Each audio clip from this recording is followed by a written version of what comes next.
What's going on, everyone? My name's Joe.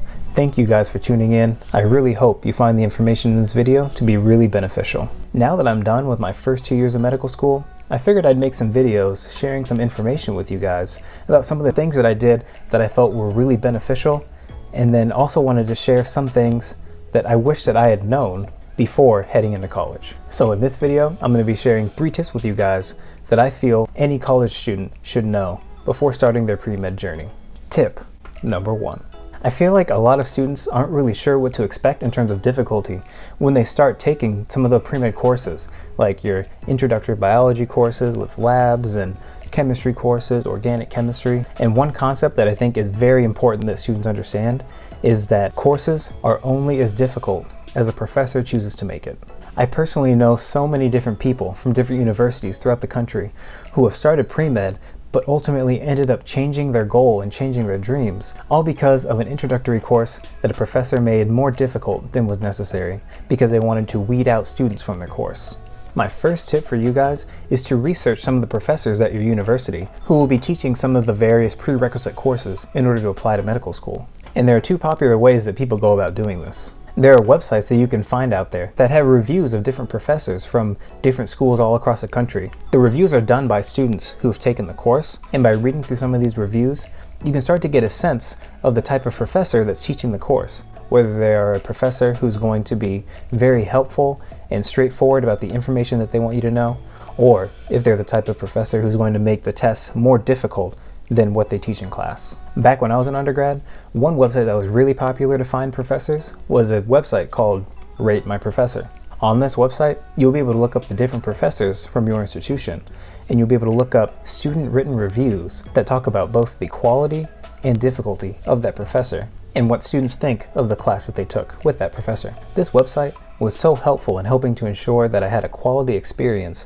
while also learning a lot of information and completing my pre-med prerequisite courses. Sometimes you'll find that professors aren't on the website that you're using, and so another thing you can do is ask upperclassmen who have also taken the courses what they think of the course itself and of the professors teaching it to get a sense of how much time you may have to devote to that course. Time for tip number 2.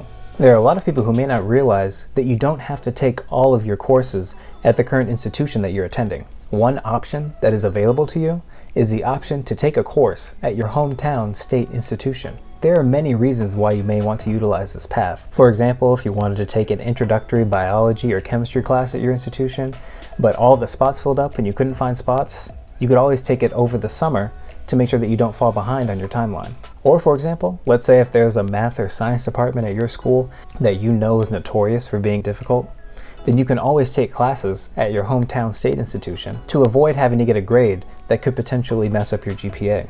Now I will say, if you do decide to take a class at your hometown state institution, the grade that you get in that course is not going to factor into your GPA from your school. When you ultimately end up applying to medical school, those grades will be uploaded and sent with 2 separate transcripts. So you'll have one GPA with the transcript from your institution that you're attending all 4 years, and you would just receive credit for whichever courses you've taken. And then you will send another GPA that is solely the GPA of the institution where you took that class back home. So medical schools will still see how you did in the course, but it won't be factored into your overall GPA. And lastly, tip number 3. This third tip is one of those tips that I really wish I had listened to when I was back in undergrad. And this last tip is to utilize professors' office hours. Even if there isn't anything in particular that you need help with and you feel like you have a pretty solid grasp on the material, just going to the office hours and asking questions lets professors know that you're taking their class seriously and that you care about the information you're trying to learn. Ultimately, professors want their students to succeed in the class that they're taking.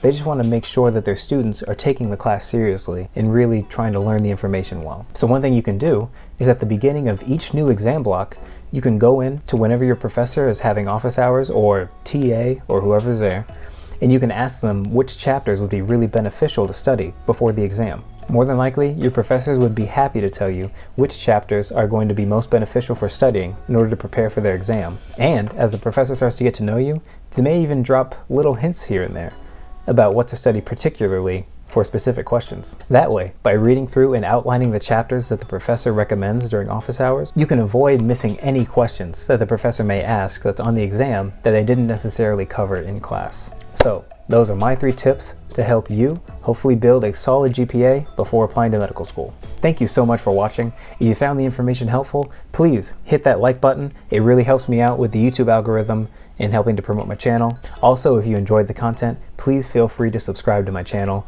Every little bit helps and I really appreciate it. Also, if you have any other questions regarding medical school or just life in general, please feel free to leave a comment down below. I'd be happy to make a video on whatever question you have. Thanks again for watching, and I will see you guys in the next video. Peace.